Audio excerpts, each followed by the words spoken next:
দেখছেন স্বাধীন সংলাপ, সৌজন্যে আলোক হেলথ কেয়ার হাসপাতাল। আজকে আপনাদের সাথে আছে আমি রেজন ফয়েজ। আপনারা সবাই জানেন আজ ঐতিহাসিক জুলাই শহীদ দিবস।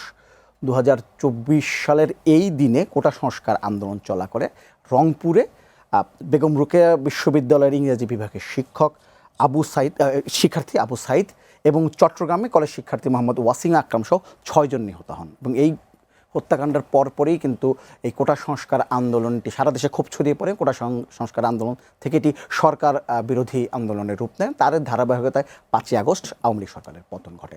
সংক্ষিপ্ত যদি আমি বলি, তো আজকের এই দিনে আমরা এই বিষয়টি নিয়ে অবশ্যই একটু আলোচনা করতে হবে যে 2 বছর হয়ে গেল এই জুলাই গণ অভ্যুত্থানে। এরপরে আসলে কি প্রত্যাশা করেছিলাম, সেই প্রত্যাশা কতটুকু মিলল, এবং জুলাই গণ অভ্যুত্থান নিয়ে তারপরে যেমন বাংলাদেশটা প্রত্যাশা করেছিলাম, বাংলাদেশ সেই দিকে এগোচ্ছে কিনা। সেই সঙ্গে আপনারা নিশ্চয়ই জানেন আজকে একটি খবর আছে যে আজকে শহীদ রাষ্ট্রপতি জিয়াউর রহমানের হত্যায় মৃত্যুদণ্ডপ্রাপ্ত সেনা কর্মকর্তা 45 বছর পর তিনি আজকে গ্রেপ্তার হয়েছেন। তার নাম মেজর মোজাফফর হোসেন। তো সেই বিষয়টি একটু আলোচনা করার চেষ্টা করবো যে এর প্রেক্ষাপট এবং এরপরে আসলে এইটার প্রভাব বাংলাদেশের রাজনীতিতে এর প্রভাব কীরকম হতে পারে, সেই বিষয়টা নিয়ে আলোচনা করবো। দুজন আলোচক আছেন, আমার সাথে একটু পরিচয় করে দিই। আমার সঙ্গে আছেন বিএনপি নেতা মোহাম্মদ রাশেদ খান এবং আছেন জাতীয় নাগরিক পার্টির যুগ্ম সদস্য সচিব ফরিদুল হক। দুজনকে স্বাগত আমাদের অনুষ্ঠানে। আলোচনা যাবো। রাশেদ খান, আপনাদের শুরু করি। যেমনটি প্রথমে বলছিলাম যে শহীদ রাষ্ট্রপতি জিয়াউর রহমান হত্যাকাণ্ডে জড়িত থাকার অভিযোগে 45 বছর পর অবসরপ্রাপ্ত মেজর মোজাফফর হোসেনকে আজকে আটক করা হয়েছে। গোয়েন্দা ডিবি পুলিশ আটক করেছেন, তারপর তাকে আর্মির হাতে তুলে দেওয়া হয়েছে তার কোর্ট মার্শালের জন্য।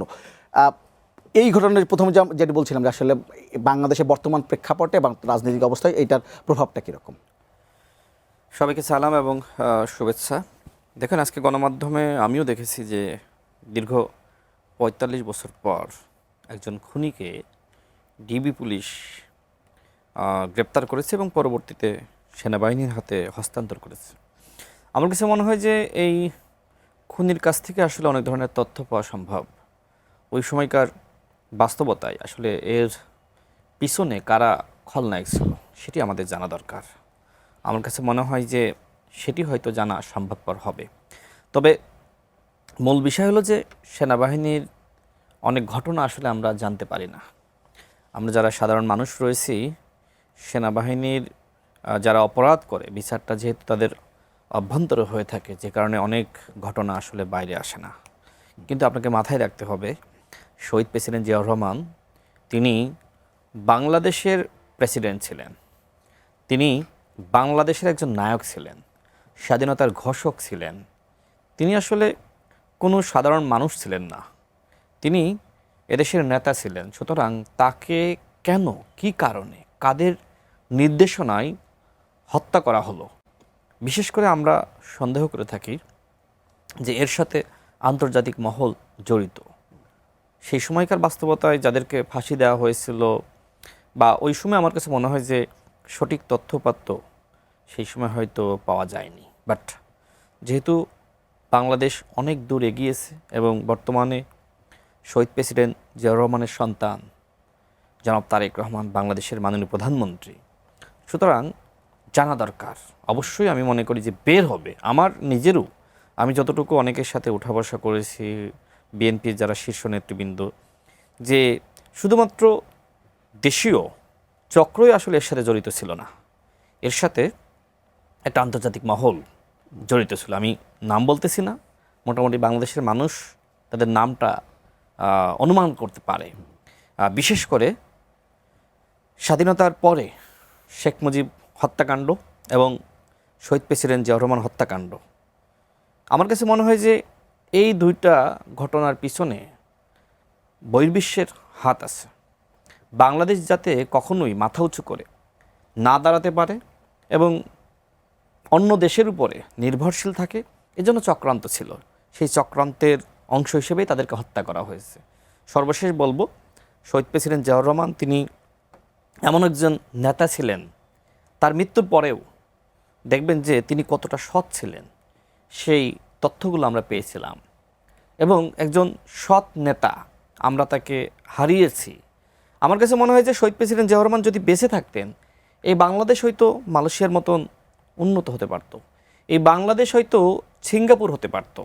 তার যে স্বপ্ন ছিল, দেখেন বাংলাদেশের যে সংস্কার, রাষ্ট্রের পরিবর্তন, পুনর্গঠন, সেটা শহীদ প্রেসিডেন্ট জিয়াউর রহমানের হাত ধরে।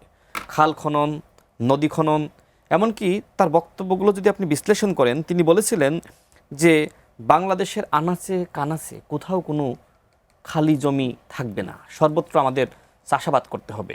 এই যে আমরা গার্মেন্টস শিল্প নিয়ে অনেক বেশি আমরা গর্ববোধ করি, এটা তার হাত ধরে। এমনকি মধ্যপ্রাচ্যে, পৃথিবীর বিভিন্ন দেশে শ্রমিকদেরকে পাঠানো, এটা কিন্তু তার হাত ধরে। অর্থাৎ শহীদ প্রেসিডেন্ট জিয়াউর রহমান এমন একজন নেতা ছিলেন, তিনি যে শুরুটা করেছিলেন, বিশেষ করে মুসলিম বিশ্বের সাথে তার যে সম্পর্ক, এই যে উন্নয়ন, সামগ্রিকভাবে বাংলাদেশের পরিবর্তন, এই পরিবর্তনটা অনেকে আসলে হিংসা করছিল। সেই হিংসার জায়গা থেকে আসলে তাকে হত্যা করা হয়। সবথেকে বড় কথা, তিনি একজন আধিপত্যবাদ এবং আগ্রাসন বিরোধী নেতা ছিলেন। তিনি সবসময় ভারতীয় আগ্রাসনের বিরুদ্ধে কথা বলেছেন। এটা একটা বড় ব্যাপার ছিল। সব মিলিয়ে যাকে অ্যারেস্ট করা হয়েছে, এটা আসলে তার কাছ থেকে ভালোভাবে জিজ্ঞাসাবাদ করা উচিত এবং সঠিক তথ্য জাতি জানার আশা করে। আর ফরিদুল হক, আপনার কাছে জানতে চাইব, সবসময় শহীদ রাষ্ট্রপতি জিয়াউর রহমানের যে হত্যাকাণ্ড, এটা একটা রহস্য ঘেরার মতো ছিল, যে আসলে কখনোই আমরা আসলে কি ঘটেছে সেটা খুব একটা জানা যায়নি। তো তখন যে তদন্তগুলো হয়েছে, সেই তদন্ত অনুযায়ী যিনি গ্রেপ্তার হয়েছেন অবসরপ্রাপ্ত মেজর মুজাফফর হোসেন, তিনি প্রথম হত্যাকাণ্ডের সময় অংশগ্রহণের সময় প্রথম জিয়াউর রহমানকে দেখতে পান এবং তিনি প্রথম গুলিটা করেছিলেন। এমন একজন আসামিকে ৪৫ বছর পর গ্রেপ্তার করা হলো। এই হত্যাকাণ্ডের ৪৫ বছর পর একজন আসামি গ্রেপ্তার করা, এটা আসলে কতটা গুরুত্বপূর্ণ? জি, ধন্যবাদ। আমি প্রথমে আজকে ১৬ই জুলাই শহীদ দিবস, আমি জুলাই যারা আজকের দিনে এবং জুলাই যারা শহীদ হয়েছেন তাদেরকে শ্রদ্ধাভরে স্মরণ করছি। যারা আহত, পঙ্গু, দৃষ্টি হারিয়েছেন তাদের প্রতি সমবেদনা জ্ঞাপন করছি। আজ এই যে ঘটনাটা, এইটা মানে ব্যাপারটা হচ্ছে যে ৪৫ বছর কিংবা মানে ৯০ বছর, এটা বিষয় না। যে কোনো হত্যাকারী কিংবা যে কোনো অপরাধী, তাকে যে কোনো মানে একেবারে শেষ দিন হলেও বিচারের আওতায় আনতে হবে। এইটা হচ্ছে একটা সভ্য সমাজের জন্য খুব বেসিক জায়গা। সো এইটা আনাটা হচ্ছে খুবই গুরুত্বপূর্ণ, যে আপনি যাই করেন, আপনি অপরাধ করে পার পেতে পারবেন না, এটা হচ্ছে পরিষ্কার জায়গা। আর একটা জিনিস হচ্ছে, এটা নিয়ে যে কথাগুলো আমার বলার ছিল বেশিরভাগ কথা উনি বলে ফেলছেন, তারপর আমি একটা দুটা কথা বলি। সেটা হচ্ছে যে মানে তদন্ত করার যে ব্যাপারটা, এটা আমি অবশ্যই পরিষ্কারভাবে মনে করি যে এটা সিরিয়াসলি তদন্ত করা উচিত। যদিও কেসটা হচ্ছে কোর্ট মার্শালে, মানে ইয়েতে সেনাবাহিনী আদালতে, কিন্তু এর বাইরেও আসলে সেনা আদালতে তার কোনো ধরনের শাস্তি হওয়া কিংবা কার্যকর হওয়ার আগে এই ঘটনাটার রহস্য যতটুকু সম্ভব আমাদের সামনে আসা উচিত, বাংলাদেশের মানুষের জানা দরকার। মানে এটা তো সত্যি যে বাংলাদেশে একটা রহস্য ঘেরা এক দশক আছে, ১৯৭১ থেকে ১৯৮১। এই যে প্রথম দশক, বাংলাদেশের জন্মের পরের যে প্রথম দশক, এই দশকটা খুব গুরুত্বপূর্ণ বাংলাদেশের জন্য। সেইখানে আপনি যদি দেখেন যে বাংলাদেশকে যারা নেতৃত্ব দিয়ে স্বাধীনতা অর্জন করেছিলেন, যারা নেতৃত্বে ছিলেন, বিভিন্ন পর্যায়ের নেতৃত্ব, তো আপনি যেহেতু আমরা একটা মানে স্বাধীনতা যুদ্ধের মধ্য দিয়ে বাংলাদেশটা অর্জন করি, তো স্বাধীনতা যুদ্ধের মধ্যে সাধারণত যেটা হয়, দুই ধরনের প্রধানত নেতৃত্ব থাকে, একটা হচ্ছে রাজনৈতিক নেতৃত্ব আর একটা সামরিক নেতৃত্ব। তো সামরিক নেতাদের মধ্যে প্রেসিডেন্ট জিয়াউর রহমান অবশ্যই অন্যতম গুরুত্বপূর্ণ বেশি, কিংবা বলা যায় সবচেয়ে গুরুত্বপূর্ণ ব্যক্তি, কারণ উনি হচ্ছে খুব মানে কি বলে যে আর্লি মর্নিং, একদম যখন আপনার স্বাধীনতার সূর্য উঠছে, ওই আর্লি মর্নিং উনি একেবারে ২৫শে মার্চ রাত্রে, যখন উইদিন এ মিনিট, মানে যখন শুনলেন ঢাকাতে ক্র্যাকডাউন হয়েছে, উইদিন এ মিনিট উনি সিদ্ধান্ত নিয়েছিলেন। ওনার পাশে যারা ছিলেন তাদের একটা এরকম কেউ একজনের বই থেকে আমি এই রেফারেন্সটা পেয়েছি, যে উনি জাস্ট ঘটনাটা মানে শুনলেন ঢাকাতে ক্র্যাকডাউন হয়েছে, উইদিন এ মিনিট মানে ক্র্যাকডাউন হয়েছে, এবং ওনাকে জিজ্ঞেস করা হলো যে স্যার তাহলে আমরা কি করব, আমাদের এখন পজিশন কি। তো উনি জাস্ট উইদিন এ মিনিট চিন্তা করে সিদ্ধান্ত নিলেন যে উই রিভল্ট। এই যে সিদ্ধান্ত নিতে পারা এবং এই নিয়ে ধরেন এর পরবর্তীতে কি হবে উনি সবটাই জানতেন।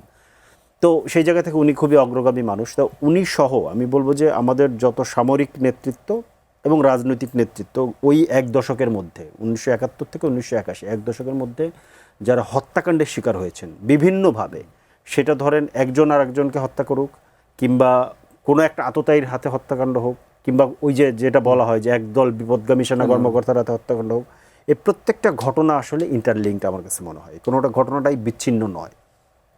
কেন? কারণ হচ্ছে যে আপনি খেয়াল করেন যে একটা নতুন জন্ম নেওয়া যে দেশ, এই দেশকে নেতৃত্ব দিয়ে যারা এগিয়ে নিয়ে যাবেন, যাদের এগিয়ে নিয়ে যাওয়ার কথা, তারা প্রায় সবাই হত্যাকাণ্ডের শিকার হচ্ছেন এক দশকের মধ্যে, প্রায় সবাই। মানে যেই মানুষটা হয়তো বা 10 বছর আগে উই রিভোল্ট বলে আপনার করলো, কি বলে, দেশের স্বাধীনতার জন্য যুদ্ধে ঝাঁপিয়ে পড়লো, দেশ স্বাধীন করলো, স্বাধীন করার পরে আবার দেশের আরেকটা ক্রাইসিস মোমেন্টে এসে দায়িত্ব নিলেন, কিংবা অন্য যারা ছিলেন ওই 75-এর ওই উত্তাল সময়ের ভেতরে খালেদ মোশাররফ, কর্নেল তাহের, এই যে মানে প্রত্যেকে দেখেন যে এনারা প্রত্যেকেই সেক্টর কমান্ডার ছিলেন। ইভেন যে কি বলে, প্রেসিডেন্ট জিয়াউর রহমান হত্যাকাণ্ডের অভিযোগে যিনি হলেন জেনারেল মঞ্জুর, উনিও কিন্তু একটা সেক্টর কমান্ডার ছিলেন।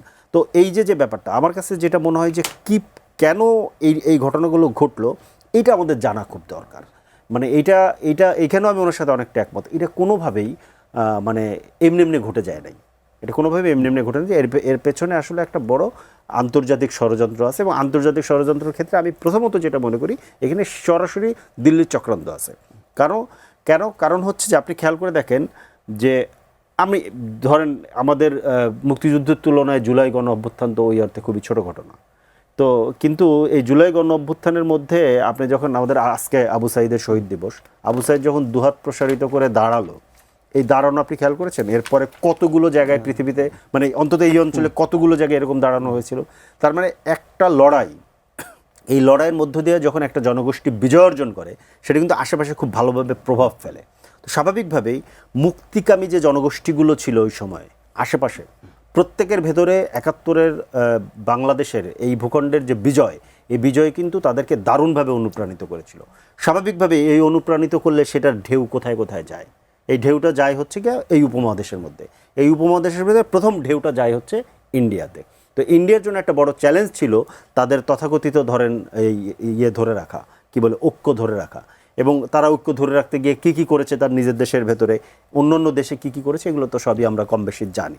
তো এই জন্য এই রহস্যটা আমাদের সামনে আসলে উদ্ঘাটন হওয়া দরকার, খুব জরুরি। আমরা হয়তো বা নিয়ার ফিউচারে আরও অনেক কিছু জানতে পারবো, কিন্তু এই ঘটনাগুলো কোনোটাই একটার সাথে আরেকটা মানে ডিসকানেক্টেড বলে আমার কাছে মনে হয় না, ইন্টারলিঙ্কড। আমার কাছে যেটা মনে হয় যে আপনি একটা জনগোষ্ঠী স্বাধীনতা পেয়েছে, তারা দাঁড়াবে, যে নেতৃত্বের উপরে ভর করে দাঁড়াবে, আপনি সব নেতৃত্বকে সরিয়ে দিলেন সুকৌশলে। সরিয়ে দিলে স্বাভাবিকভাবেই তার যা পরিণতি হওয়ার কথা সেটাই হয়েছে। আপনার এখানে প্রায় আমরা ধরেন আমাদেরকে আবার 24-এ এসে সার্বভৌমত্বের জন্য লড়াই করতে হইলো, লড়াই করে আমাদেরকে আবার ধরেন সার্বভৌমত্ব ফেরত পাই। এরপরে ধরেন এই যে প্রেসিডেন্ট জিয়াউর রহমান মারা যাওয়ার পরে প্রায় তো 40 বছর আমরা ধরেন এর মধ্যে ছিলাম। সো এইটা আমাদের জন্য একটা খুব গুরুত্বপূর্ণ জায়গা, রহস্যটা উন্মোচন হওয়া দরকার। একদম দর্শক ফোনটা নিয়ে নিই। হ্যালো, আসসালামু আলাইকুম। ওয়ালাইকুম আসসালাম, আপনার নামটি বলে প্রশ্ন করেন। ভাইয়া ধন্যবাদ আপনাকে, ধন্যবাদ স্নেহের দুইজন সম্মানিত অতিথিকে। আসলে আমার 60 বছর, ওনারা আমার স্নেহের অতিথি, সম্মানিত ফরিদুল হক এবং সম্মানিত রাশেদ খান। আমার প্রশ্ন, আমি ঈশ্বর দুইজনকে সমন্বয় করে বলতেছি। আমার প্রশ্নটা হচ্ছে, আমি আব্দুল জব্বার পাবনা থেকে বলছিলাম যে দেখেন, আমরা কিন্তু প্রেসিডেন্ট জিয়াউর রহমানের আদর্শ অনুপ্রাণিত। আমার বাড়ির কাছে আমার এলাকায় একজন নেতা জাতীয়তাবাদীর খারাপ হতে পারে, আমরা ওদিকে তাকাই না, আমরা তাকিয়ে থাকি জিয়ার আদর্শের দিকে, খালেদা জিয়ার আদর্শের দিকে। তা আমার প্রশ্ন হচ্ছে, সেই একজন ভালো মানুষ ছিল, আমি তো ওই সময় এসএসসি পাস করছিলাম, তার আদর্শ, তার যে চরিত্র, তার যে ক্যারেক্টারিস্টিক আমার আজও মনে পড়ে। আমি সেই দিক থেকে বলতেছি যে তার হত্যার বিচার জননেত্রী মাননীয় খালেদা জিয়াও ফুল দুইবার ক্ষমতায় ছিলেন। এত দীর্ঘায়িত কেন হলো, এবং যাকে অ্যারেস্ট করা হলো সে কোথায় ছিল, বা তাকে এতদিন ধরা হলো না কে? আমরা যে কোনো হত্যার বিচার চাই, বিচার চাই, বিচার চাই। আসসালামু আলাইকুম। রাশেদ খান। আচ্ছা, প্রথমত উনি যেটি বললেন, দেখেন বিচার তো একটি অংশের হয়েছে এবং আরেকটি অংশ তো পালিয়ে গিয়েছিল। একজনকে আজকে গ্রেপ্তার করা হয়েছে এবং তিনি, আমি যতটুকু তথ্য পেয়েছি যে তিনি আসলে ম্যাক্সিমাম সময় ভারতেই থাকতেন। 98 সাল পর্যন্ত ধরে জি, না তারপরেও থেকেছেন, মাঝে মধ্যে তিনি বাংলাদেশে আসা যাওয়া করতেন। তো তাকে তো আসলে খুঁজে পেতে, বেগ পেতে হয়েছে। সব মিলে বিচার ওই সময় যে হয়নি, এটা আসলে এক ধরনের বলা যায় যে পলিটিক্যাল জায়গা থেকে অনেকে বিএনপিকে বিতর্কিত করার জন্য, যে বিএনপি তো ক্ষমতায় ছিল কিন্তু শহীদ প্রেসিডেন্ট জিয়াউর রহমান হত্যাকাণ্ডেরও বিচার করে নাই, এরকম বক্তব্য দিয়ে থাকে। এবং যে ভাই আজকে বললেন, সেই ভাইয়ের প্রতি আমি খুবই সম্মান রাখছি যে তিনি যে কথা বললেন যে হ্যাঁ, আমার এলাকার একজন বিএনপির নেতা যদি কোনো অপরাধ করেও থাকে, আমরা সেটাকে আসলে বিবেচনায় না নিয়ে শহীদ প্রেসিডেন্ট জিয়াউর রহমানের যে আদর্শ, আমরা সেটাকে আসলে বিবেচনায় নিয়ে থাকি। আমি মনে করি যে এটাই হওয়া দরকার। যাই হোক, আমি ভিন্ন প্রসঙ্গে একটু আসি। দেখেন, আজকে তো জুলাই শহীদ দিবস। এই জুলাই শহীদেরা তারা কিন্তু আমাদের নতুন বাংলাদেশের স্বপ্ন দেখাচ্ছে, এবং আমি মনে করি আজকের বাংলাদেশ যে দ্বিতীয়ভাবে স্বাধীন হয়েছে, বাংলাদেশের মানুষ কথা বলার যে স্বাধীনতা পেয়েছে, এই স্বাধীনতা তাদের জন্যই। তারা যদি এইভাবে শহীদ হওয়ার জন্য, শহীদ হওয়ার তামান্না নিয়ে রাজপথে না নামতো, তাহলে কিন্তু এইভাবে আমি বা ফরিদ ভাই এই টকশো শেষ করে যে বাসায় ফিরবো এর নিশ্চয়তা পেতাম না। এখন তো অন্তত সেটা পেয়েছি। তবে দুঃখ লাগলো যে জুলাই গণ অভ্যুত্থানের আমাদের তরুণ বন্ধুদের যে দল, যাদের অনেকে গুরুত্বপূর্ণ ভূমিকা রেখেছে, এনসিপি গণ অভ্যুত্থানের দল আমি সেটা বলবো না, কিন্তু যারা গুরুত্বপূর্ণ ভূমিকা রেখেছে তারা এনসিপির ফাউন্ডার। সুতরাং এনসিপিকে গণ অভ্যুত্থানের অন্যতম অংশীদার ধরা হয়। আর এনসিপির এখন বেশ ভালো ভোকাল সার্জিস আলম, নাসিরুদ্দিন পাটোয়ারি, এবং নাসিরুদ্দিন পাটোয়ারির প্রতিদিনকার মুখস্থ বক্তব্য মুজিববাদ মুর্দাবাদ, নিশ্চয়ই আপনিও শুনেছেন। আজকে সম্ভবত গাইবান্ধায় তাদের একটি সমাবেশ ছিল, জুলাই পদযাত্রা সমাবেশ। সেখানে দেখেন, যাকে চেয়ারম্যান প্রার্থী ঘোষণা করেছে তার মুখে স্লোগান হলো জয় বাংলা, জয় বঙ্গবন্ধু। বঙ্গবন্ধু বলতে গিয়ে সে থেমে গিয়েছে, এবং এই স্লোগান শুনে দেখলাম নাসির এবং সার্জিস তারা হাসতেছে। এবং আমি আরও যে তথ্য পেলাম যে তিনি আওয়ামী লীগের চেয়ারম্যান ছিলেন। তো যে ব্যক্তি আওয়ামী লীগের চেয়ারম্যান ছিল, সেই ব্যক্তিকে এই জুলাই মাসে আপনি চেয়ারম্যান প্রার্থী ঘোষণা করে আপনি কি আবু সাইদ ওয়াসিমের রক্তের সাথে বেইমানি করছেন না? নাহিদ ইসলাম তাহলে কি ওই যে ঘোষণা দিয়েছিল ছাত্রলীগের যারা ছিলেন, আওয়ামী লীগের যারা আছেন, যারা অন্যায় করেন নাই আমাদের সাথে আসেন? এই জুলাই মাসে এনসিপি যদি জুলাই মাসে আওয়ামী লীগের পুনর্বাসন করে, এর থেকে দুঃখজনক আর কী হইতে পারে? এই ঘটনার জন্য আমি এনসিপির কাছে অফিসিয়াল বিবৃতি চাই। যেহেতু নাসিরুদ্দিন পাটোয়ারি এবং সার্জিস আলম সহ ওই অঞ্চলের যারা কেন্দ্রীয় নেতৃবৃন্দ, তাদের উপস্থিতিতে এই ধরনের ঘটনা ঘটেছে, সুতরাং এর পিছনে আসলে কি আছে? তাহলে কি এই জুলাই পদযাত্রার নামে আওয়ামী লীগের পুনর্বাসন চলছে? দেখেন, এনসিপির প্রতি আমাদের আশীর্বাদ ছিল, আছে এবং থাকবে। আমরা মনে করি যে জামাত ইসলাম বাংলাদেশের প্রধান বিরোধী দল হওয়ার যোগ্যতা রাখে না, যেহেতু ৭১-এর দায় আছে। একসময় এনসিপি বলেছিল না, ইসলাম সহ তাদের নেতৃবৃন্দ, যাদের ৭১-এর দায় আছে আমরা তাদের সাথে জোটে যাব না, কিন্তু ৭১-এর দায় নিয়ে কিন্তু জোটে গিয়েছে, তো সমস্যা না। কিন্তু কথা হলো, যারা আসলে ২৪-এর দায় বহন করে, এই ২৪-এর দায় নিয়ে সেই সকল যারা আসলে ২৪-এর বিরোধী শক্তি, সেই দলের লোকজনকে আপনি কিভাবে পুনর্বাসন করছেন? এটা কি আপনার দলীয় এজেন্ডা? আমি আরও তথ্য পেয়েছি যে এনসিপি গত বছরে আসলে যে জুলাই পদযাত্রায় যে ধরনের তাদের লোক সমাগম হতো, এই বছর তার অর্ধেকও নাই। বর্ষার মধ্যে এনসিপির খরা চলছে, এটা খুবই দুঃখজনক। আমরা চেয়েছিলাম যে এনসিপি বড় হোক, কারণ বাংলাদেশে তো একটা বড় দল লাগবে, তাই না? আওয়ামী লীগের যেহেতু শূন্যতা, এই মুহূর্তে বিএনপি বড় দল, আর একটা বড় দল যদি না সৃষ্টি হয়, তাহলে তো আসলে বাংলাদেশের মানুষের জন্য এক ধরনের আফসোস থেকে যাবে যে গণতন্ত্র হয়তো সঠিক পথে ধাবিত হচ্ছে না। সেই জায়গায় এনসিপির একমাত্র সম্ভাবনা রয়েছে। এখন এই এনসিপি যদি আসলে জামাতের সাথে জোট করে এবং জামাতের নেতৃত্ব মেনে যদি সারা দেশে এইভাবে নিজেদেরকে বিস্তার ঘটাতে চাই, এটা কি সম্ভব? এখন আপনি রয়েছেন জামাতের সাথে, তাহলে মানুষ কেন জামাত না করে আপনার দল করবে? জামাতের সেই আর্থিক ভিত্তি রয়েছে, জামাত মানুষজনকে সহযোগিতা করতে পারে, সুতরাং মানুষ তো নতুন বন্দোবস্ত পাচ্ছে না। এনসিপি তো জামাতের মানে বলা যায় জামাতের দ্বারা পিষ্ট হচ্ছে, এনসিপির সম্ভাবনা জামাতের দ্বারা প্রতিনিয়ত পিষ্ট হচ্ছে। তো আমি জানি না, বিভিন্ন জায়গায় আমি শুনতে পাচ্ছি যে এনসিপি যে সমাবেশগুলো করছে সেখানে নাকি সাধারণ মানুষজন এখন আর আসতেছে না। এই জন্য এনসিপির শীর্ষ নেতৃবৃন্দ যেখানে যায়, ওই অঞ্চলের জামাতের আমিরদেরকে ফোন দিয়ে যায় যে ভাই কিছু লোক পাঠিয়েন। তো এনসিপির কি এই রাজনীতির জন্য মানুষ আসলে এনসিপি করবে? এনসিপি নতুন একটি দল, তাদের নেতৃত্ব রয়েছে, যোগ্য নেতৃত্ব রয়েছে, যারা জুলাই গণ অভ্যুত্থানে পরীক্ষিত নেতৃত্ব। তারা যদি আগামী 2টা বছর গ্রাম গঞ্জে পাড়া মহল্লায় চষে বেড়ায়, আমি বিশ্বাস করে বলতে পারি যে জামাতের থেকে এনসিপি বড় দল হবে। কিন্তু এনসিপি তো বড় হইতে চায় না। এনসিপি জামাতের ছায়াতলে থেকে জামাতের মস্তিষ্ক দ্বারা পরিচালিত হয়ে এনসিপি ডে বাই ডে জামাতের সাথে বিলীন হয়ে যেতে চায়। এইটা তো জুলাই গণ অভ্যুত্থানের শক্তি না, যেহেতু জুলাই মাস, এই জন্যই বললাম যে এনসিপিকে সেই ৭১-এর দায় নিয়ে, ২৪-এর দায় নিয়ে জামাত ইসলাম এবং এই ২৪-এর গণহত্যাকারী দল আওয়ামী লীগের পুনর্বাসন করবে, নাকি আসলে স্বতন্ত্র ধারা এগিয়ে যাবে। এইটাও কিন্তু আবু সাইদ মুগ্ধরা যে বাংলাদেশের স্বপ্ন দেখেছিল, যে ফ্যাসিবাদ মুক্ত বাংলাদেশ, সেই বাংলাদেশ গঠনে এনসিপিকে গুরুত্বপূর্ণ ভূমিকা রাখতে হলে স্বতন্ত্রভাবেই এনসিপিকে নতুন বন্দোবস্তের রাজনীতি করতে আমরা হবে। এই বিষয়টি নিয়ে কথা বলবো। একটা দর্শক আছে, দর্শক ফোনটা নিয়ে তারপর আসছে। হ্যালো, হ্যালো, আসসালামু আলাইকুম। ওয়ালাইকুম সালাম। আপনার নামটি বলে প্রশ্নটি করেন। আমার নাম হলো লতিফুল হায়দার সবু, নীলফামারী জেলা প্রত্যন্ত অঞ্চল থেকে আমি বলছি। জি, আমি ভাইয়ের সাথে একটু কথা বলি।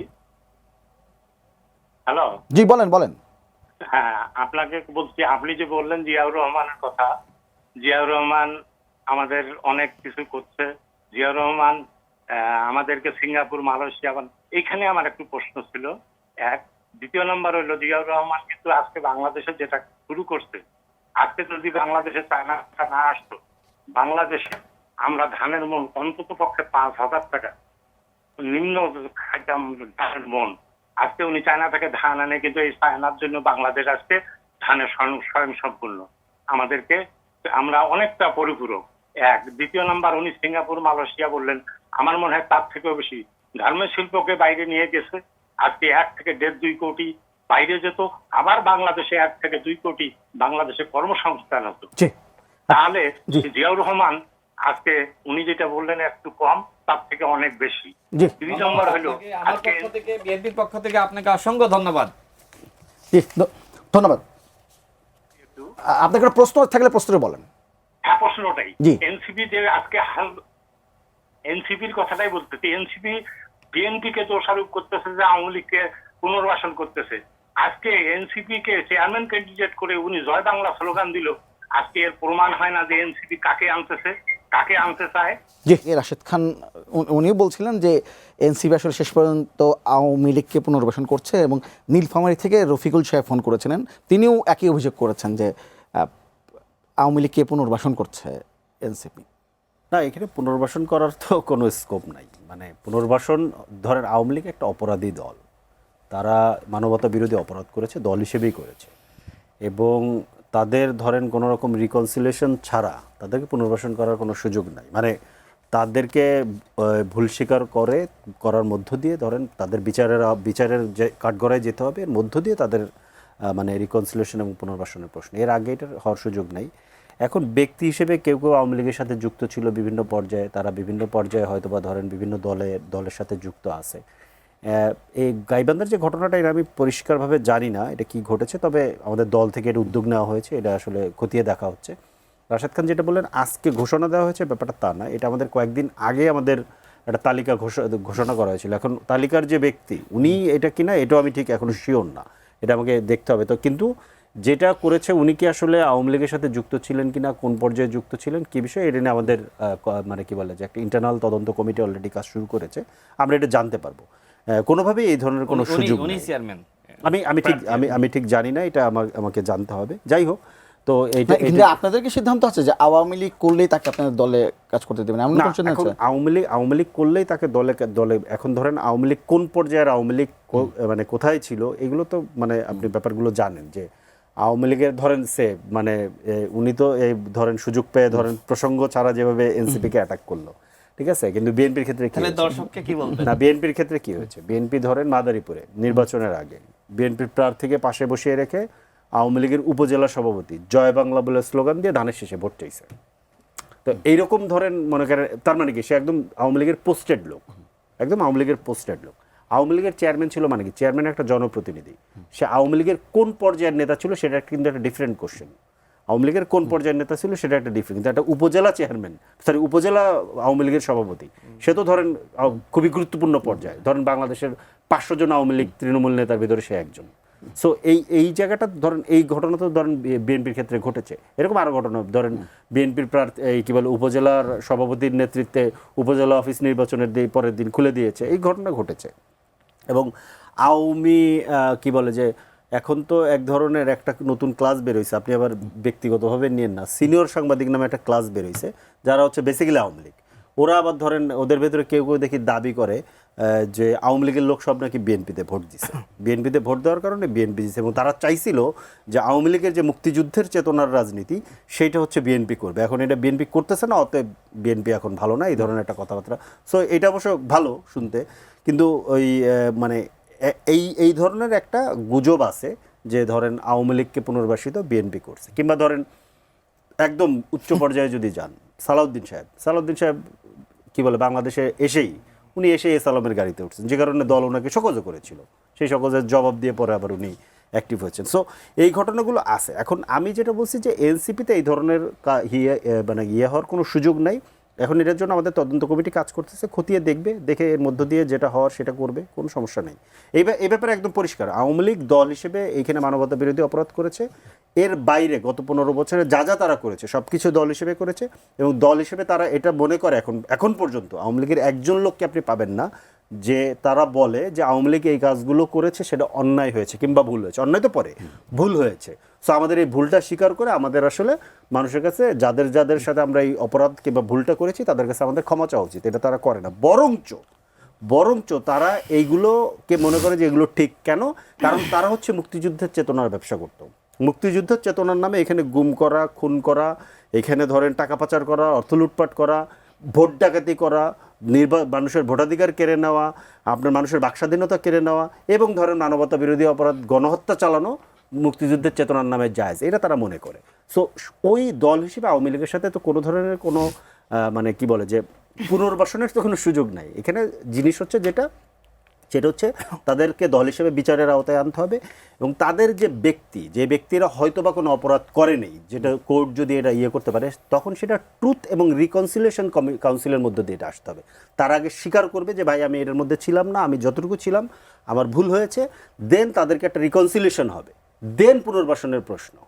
তো একটা লম্বা প্রসেস এটা, ধরেন হুটহাটকে। এবং আরেকটা জিনিস সেটা হচ্ছে এটা করার জন্য তারা ইতিমধ্যে যে ধরনের সন্ত্রাসী কার্যক্রম এখনও চালু রাখছে, এই সন্ত্রাসী কার্যক্রমও বন্ধ করতে হবে। এই সন্ত্রাসী কার্যক্রম বন্ধ না করে আপনার ধরেন এই কোনো ধরনের মানে একটা সন্ত্রাসীর সাথে আপনি এখানে বসে কথা বলবেন না, কারণ আমরা টেবিলে কথা বলতেছি, টেবিলে আমরা ডেমোক্রেটিক স্পেসে আমরা বিতর্ক করতেছি, দ্বিমত হচ্ছে, হয়তো ঝগড়াও হচ্ছে, উচ্চবাচ্যও করতেছি, কিন্তু আমরা কিন্তু এখানে সবাই শান্তিপূর্ণ একটা সেটআপের মধ্যে আছি। তো এইখানে আপনি একজন অস্ত্রধারী লোককে নিয়ে বসতে পারবেন না, কিংবা একজন সন্ত্রাসী লোককে নিয়ে বসতে পারবেন না। সে কি করবে? সে তো উঠে ধরেন মানে ফিজিক্যালি অ্যাটাক করা শুরু করতে পারে। আচ্ছা, রাশেদ খান আরেকটা অভিযোগ করেছে যে এখন আপনাদের সমাবেশে আর লোকজন হচ্ছে না। না, এইটা উনি ঠিক বলেন নাই, এটা আরো বেশি হচ্ছে। বরঞ্চ এটা যেটা হয়েছে, আমাদের গত বছরের জুলাই পদযাত্রার যে ডিজাইন আর এবারের জুলাই পদযাত্রার ডিজাইনটা ডিফারেন্ট।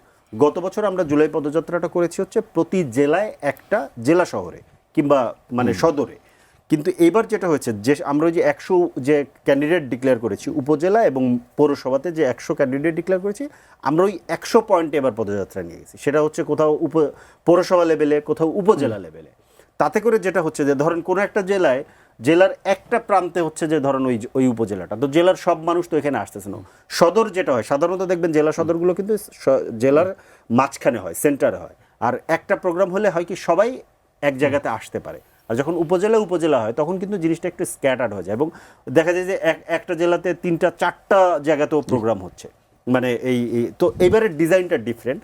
তো এইবারের আমি বলবো যে গত বছরের তুলনায় এইবার ক্ষেত্র বিশেষে আসলে বেশি জনসমাগম হচ্ছে, আর সব জায়গায় সবসময় তো একই রকম জনসমাগম হয় না।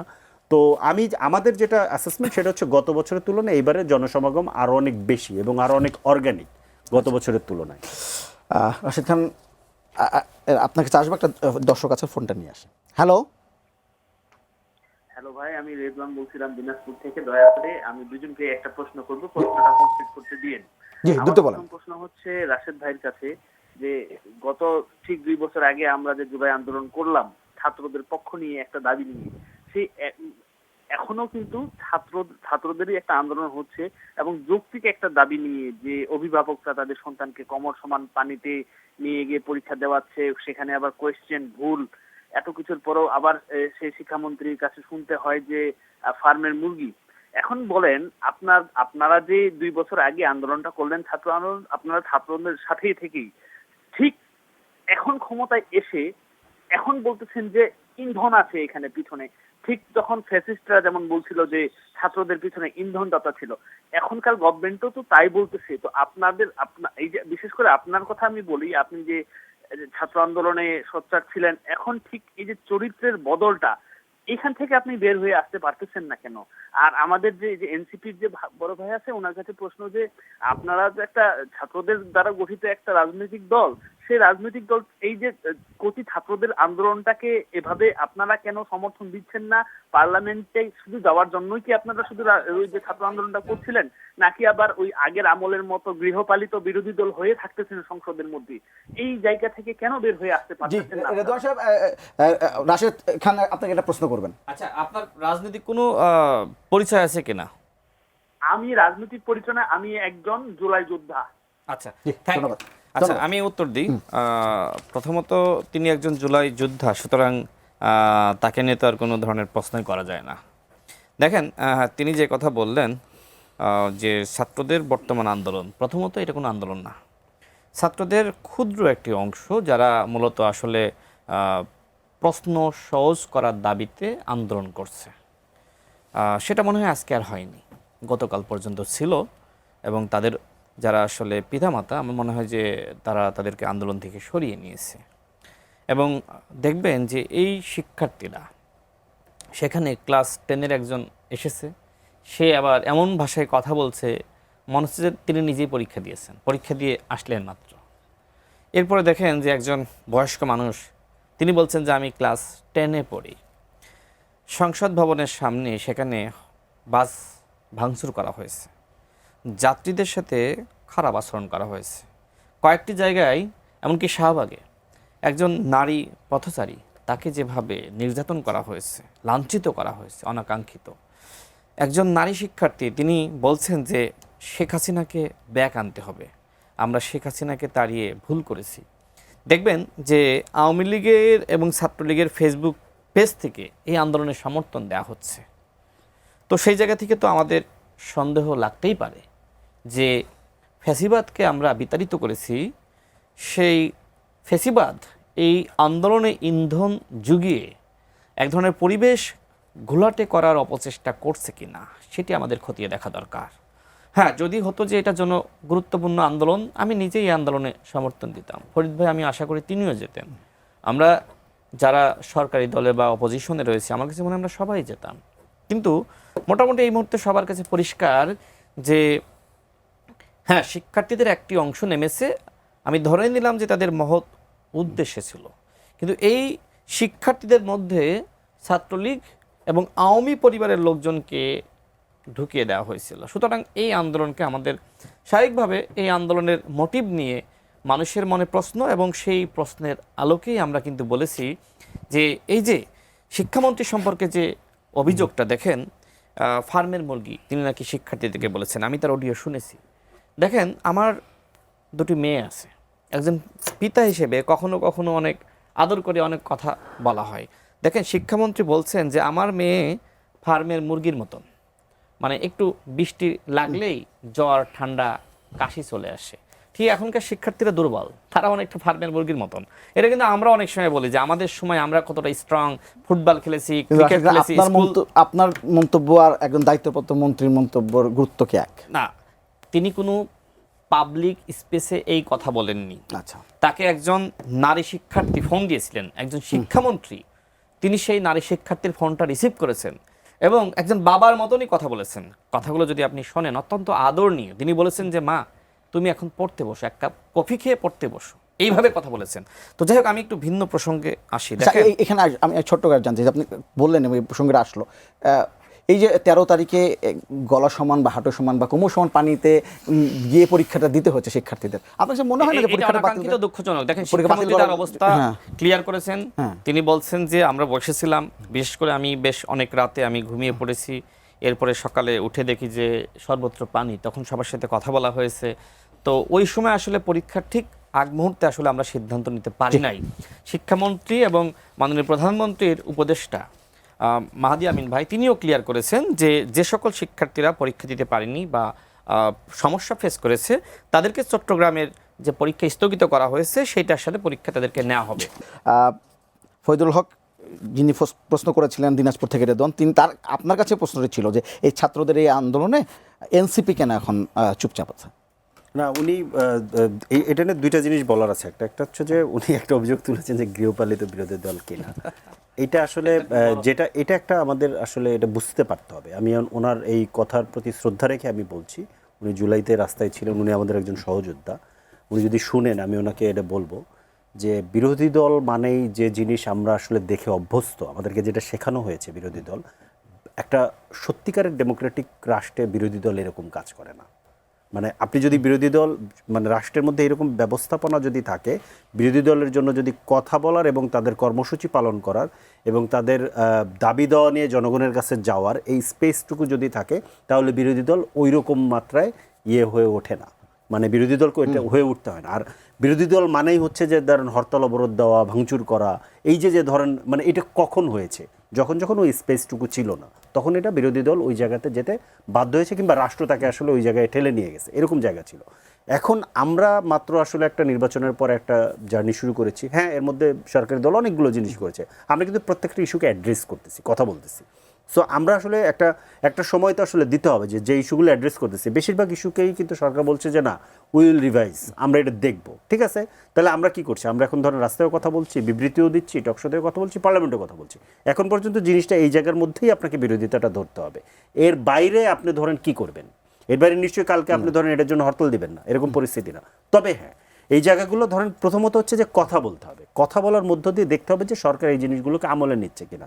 এই ইস্যুর ক্ষেত্রে আমি যেটা বলতে পারি সেটা হচ্ছে যে আমরা ইতিমধ্যে এই আন্দোলন কিংবা এই ইস্যুকে আমরা সমর্থন জানিয়েছিলাম। এটা হচ্ছে একটা ব্যাপার, আমাদের ছাত্র সংগঠন সমর্থন জানিয়েছে। এবং এই যে এসএসসি পরীক্ষাকে কেন্দ্র করে যে জিনিসটা ঘটেছে, এটাকে আমি একটু আর একটা জায়গা থেকে জিনিসটাকে কানেক্ট করি। সেটা হচ্ছে ইতিমধ্যে আমাদের মাননীয় প্রধানমন্ত্রী কিন্তু পার্লামেন্টে দাঁড়িয়ে বলেছেন যে আমাদের শিক্ষা ব্যবস্থাকে পরিকল্পনা করে একটা বিদেশি রাষ্ট্রের মানে ইন্ডিয়ার চক্রান্তে এটাকে ধ্বংস করা হয়েছে। খুব সিম্পল, মানে এটা উনি বলেছেন, তার মানে এটা আমরা সবাই বুঝতে পারতেছি।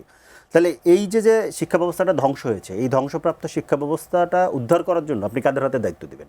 That is important. আপনি এটা বলছেন একদিক থেকে, কিন্তু দায়িত্ব দিচ্ছেন এমন একজন লোককে, উনি আসলে কিছুটা সার্কাস্টিক কার্যক্রম করেন। যেমন ধরেন ওনার একটা ভিডিও মাঝখানে ভাইরাল হলো না, যে উনি কিছু বাচ্চাদেরকে নিয়ে বসে বলতেছে যে আমরা খালেদা জিয়াকে চেনো, আমরা খালেদা জিয়ার সাথে রাজনীতি করেছি, তোমরা জায়মা রহমানের সাথে রাজনীতি করবা। এটা ওনার মতো মানুষ এটা কোনোভাবে উনি বলতে পারেন না। প্রথমত হচ্ছে যে বাচ্চাদেরকে উনি এই ধরনের জিনিস বলতে পারেন না, নাম্বার 1। নাম্বার 2, উনি জায়মা রহমান এখানে রাজনীতিতে আসবেন কি আসবেন না এটা আমরা জানি না।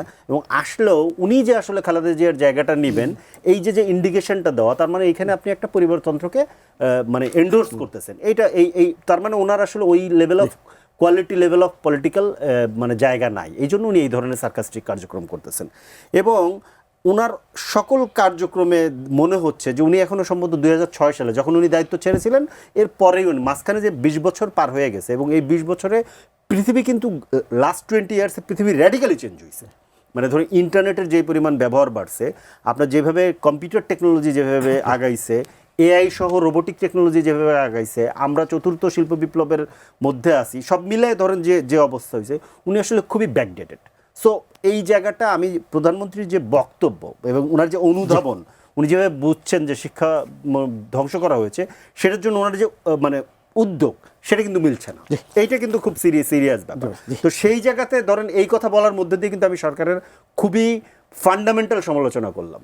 এখন কিভাবে গৃহপরিহিত বিরোধী দল হয় আমি ঠিক জানি না। এবং যেটা উনি লাস্টের দিন যেটা করেছে, উনি যত যুক্তি দেখ, ওই রকম বৃষ্টির মধ্যে ওই দিনের পরীক্ষাটা রাখা, এইটা কোনোভাবেই গ্রহণযোগ্য নয়। ওটা জাস্ট এটাকে অফ করে দিলেই হতো, তাহলে এতগুলো বাচ্চা এবং গার্ডিয়ানদের এত কষ্টটা হতো না। আচ্ছা শোনেন, আমি প্রথমত বলি যে আমাদের যারা বিরোধী দল, তারা আসলে কি নিয়ে বিরোধিতা করবে? আমরা যাকে আসলে প্রধানমন্ত্রী হিসেবে পেয়েছি, জনাব তারেক রহমান, তার মতন মানুষকে প্রধানমন্ত্রী হিসেবে পাওয়া আমাদের জন্য সৌভাগ্যের। তিনি যেভাবে জনবান্ধব এবং জনগণকে গুরুত্ব দিয়ে কাজ করছেন, এখানে আসলে খুব বেশি আপনার বিরোধিতার জায়গা নাই। এখন জোর করে যদি আপনি নানান বিষয়ে বিরোধিতা করতে চান, মানুষ তো আপনাকে গৃহপালিত বিরোধী দল বলবেই। এই জুলাই জাতীয় সনদ নিয়ে, গণভোট নিয়ে, যেখানে অন্তর্বর্তীকালীন সরকার নিজেই প্রতারণা করেছে, সেখানে আপনি বিএনপিকে প্রতারক বানানোর জন্য উঠে পড়ে লেগেছেন। আজকে জামাতের আমিরের বক্তব্য শুনেছেন, তিনি বলছেন যে 2.5 ঘন্টা ব্ল্যাক আউট করে জামাত সহ 11 দলকে হারানো হয়েছে, অথচ 3.5 ঘন্টা 3.5 ঘন্টা, আচ্ছা 3.5 ঘন্টা মানে 1 ঘন্টা আরো আমি হয়তো কমিয়ে বলেছি, তো 3.5 ঘন্টা ব্ল্যাক আউট করে জামাতকে নাকি হারানো হয়েছে। জামাত অতীতে সর্বোচ্চ 18টি আসনে জিতেছে, সেই জামাত যে এইবার 77টি আসনে জিতলো কিভাবে, কোন প্রক্রিয়ায়, বরং লোকমুখে শোনা যায় এই 3.5 ঘন্টা ব্ল্যাক আউট করে জামাতের আমির এবং নাহিদ ইসলামকে জেতানো হয়েছে। দেখবেন ওই এলাকার মানুষ যদি আপনি জিজ্ঞেস করেন, কেউ বিশ্বাস করে না যে নাহিদ ইসলাম জনগণের ভোটে এমপি হয়েছে, কেউ বিশ্বাস করে না যে জামাতের আমির জনগণের ভোটে এমপি হয়েছে, কারণ ওই এলাকা যারা বিএনপি মনোনীত ব্ল্যাকআউট তো করাই হয়েছে, বিএনপি মনোনীত প্রার্থী ছিলেন, তারা খুবই শক্তিশালী প্রার্থী ছিলেন, মানুষের কাছে অত্যন্ত গ্রহণযোগ্য। তার মানে ইলেকশন যদি মেকানিজম হয়ে থাকে সেটা জামাতের পক্ষে, জামাতকে একটি শক্তিশালী বিরোধী দল হিসেবে বানানোর জন্য অন্তর্বর্তীকালীন সরকার মেকানিজম সরকার করতেছে বিএনপি আর ধরেন শক্তিশালী বিরোধী দল করার জন্য। না দেখেন, আপনি যদি ডক্টর মোহাম্মদ ইউনূসের বক্তব্য শুনেন, তিনি কি বলেছিলেন, এই ছাত্রদের অনেকে মন্ত্রী হবে, যদি কেউ সরকার গঠন না করে মন্ত্রী কেমনে হয়। দেশের বাইরে গিয়ে ডক্টর মোহাম্মদ ইউনূস কি বলেছিল, বাংলাদেশে বিএনপি ছাড়া কেউ নির্বাচন চায় না। তার মানে কি ডক্টর মোহাম্মদ ইউনূস মূলত চেয়েছিল জামাত এবং এনসিপি জোট ক্ষমতায় যাক আর বিএনপি কিন্তু আপনাদের সবচেয়ে শক্তিশালী মন্ত্রী উনি তো আবার পার্লামেন্টে দাঁড়িয়ে বলেছেন যে গণঅভ্যুত্থানের ট্রফি ডক্টর মোহাম্মদ ইউনূসকে তার রহমানের কাছে দিয়ে বক্তব্য যদি আপনি বিশ্লেষণ করেন, তারেক রহমানের হাতে ছিল, তার বক্তব্য বিশ্লেষণ করলে সেটা সময় লাগবে, আমি ওইদিকে যাব না। আচ্ছা শোনেন, আজকে আরেকটা আচ্ছা আরেকটা গুরুত্বপূর্ণ বিষয় বলি। আজকে প্রথম আলোতে গণঅভ্যুত্থানের 9 দফার ঘোষক আব্দুল কাদের একটি সাক্ষাৎকার দিয়েছেন। আজকে যেহেতু জুলাই শহীদ দিবস, এই সাক্ষাৎকার অবশ্যই গুরুত্বপূর্ণ। সেখানে আব্দুল কাদের হাসনাত এবং সার্জিসকে মীর জাফর হিসেবে এক প্রকার চিহ্নিত করেছে। তার বক্তব্য যদি আপনি বিশ্লেষণ করেন, দেখেন আমি এতদিন একা ছিলাম, আমি একা একা বলছিলাম, অনেকে বিশ্বাস করছিল না, মানে এমন একটা অবস্থা হয়ে গেছে যে সত্য জিনিস মানুষ বিশ্বাস করতেছে না, যেহেতু তারা আওয়ামী লীগ নিষিদ্ধের আন্দোলন করেছে জুলাই গণঅভ্যুত্থানের পরে। মূলত জুলাই গণঅভ্যুত্থানের সময় যে ঘটনা ঘটেছিল যে হাসনাত এবং সার্জিস শেখ হাসিনাকে রক্ষার আন্দোলন করছিল এবং নাহিদ এবং আসিফ শেখ হাসিনা পতনের আন্দোলন করছিল। না এটা সত্য। আব্দুল কাদেরের বক্তব্য তাহলে বিবৃতি দেন আপনি। না আব্দুল কাদের একজন ব্যক্তি। না কি ব্যক্তি? আপনি যারা এটা বলেছে আপনি তাদের বক্তব্য শুনবেন না। আমি মনে করি না আপনি তাদের বক্তব্য শুনবেন না। না সেটা ঠিক আছে সেটা ঠিক আছে কিন্তু আব্দুল কাদেরের পুরো বক্তব্য আপনি অ্যানালাইসিস করেন, আপনি তার বক্তব্য অ্যানালাইসিস করেন না, ঠিক আছে আন্দোলনে কি ভাটা কিন্তু পড়ছিল, আপনি তার কথা শুনেছেন, আমার কথা শুনেন। আব্দুল কাদের শুনেন অন্যতম পোস্টার বয়, ঠিক আছে কোনো অসুবিধা নেই, তিনি কোনো তাকে অসুবিধা তো ব্যক্তি বলতে পারেন না। ঠিক আছে আব্দুল কাদের মিথ্যা বললে আপনি বিবৃতি দেন। না মিথ্যার কথা আমি বিবৃতির কথা পরে আসছি। সার্জিসকে এই বিষয়ে বক্তব্য দিয়েছে না এটা আজকে মাত্র হয়েছে, আপনি আমার কথা আপনার বিরুদ্ধে এইটা নিয়ে আমি অনেক কথা বলেছি। আমি তো জানি যে সময় নাহিদ আর আসিফ যে সময় দিচ্ছে আপনাকে দেব না, শেষ আপনাকে দিবে, যে সময় নাহিদ আর আসিফ শেষ করব দিবিতে মার খাচ্ছিল, হাসনাত এবং সার্জিস পুকুর পাড়ে ঘুরছিল, এইগুলো বললে হবে না, এগুলো প্রমাণ দিতে হবে। আসিফকে জিজ্ঞেস করেন, নাহিদকে জিজ্ঞেস করেন, আমি আপনাকে চ্যালেঞ্জ করে বলছি, আমি টেলিভিশনে বলছি, আমি যদি মিথ্যা বলে থাকি আমার নামে মামলা মিথ্যা বলে এই ধরনের মিথ্যা মামলা হয় না, এই ধরনের মিথ্যা আপনারা ভালো করে শেষ করে দেন, মামলা হয় না। কেন দিলেন সমস্যা নেই না, যার বিরুদ্ধে অভিযোগ দিচ্ছেন। আচ্ছা তো আপনাদের দুজনকে ধন্যবাদ। আমরা আজকে আমরা এখানে জায়গায় পাবো, দেখো নিশ্চয়ই।